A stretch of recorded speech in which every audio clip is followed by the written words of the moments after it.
can actually be a real problem. I think ambition that isn't governed by Jesus can actually turn into some really bad stuff. Matter of fact, I'd say this: ambition without any morality is really problematic. Let me share a few quotes with you from people down through the ages. This is from Bill Bradley. He said, "Ambition is the path to success. Persistence is the vehicle you arrive in." Or how about Ralph Waldo Emerson? He said, "Without ambition, nothing starts. Without work, one finishes nothing." And then Mark Twain said this so cleverly. He said, "Keep away from people who try to belittle your ambition." Napoleon Bonaparte, I don't know if you know about him, but he had some ambition.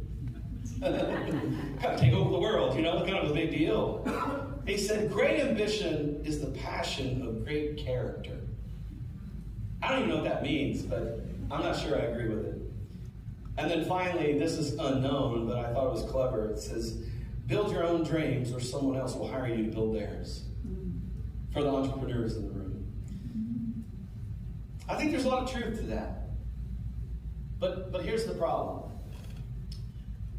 Not making any commentary on where these people are coming from, but I think it's important that if you call yourself a believer, there's a path that Jesus has created that actually may look very different than the path of the world.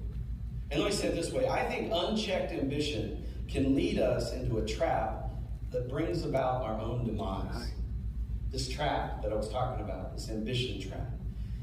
So like, for example, if you're in business, and I don't know how this hits you today, but if you're in business, or maybe you've been around a little while, back in the 1980s, there was a film called Wall Street.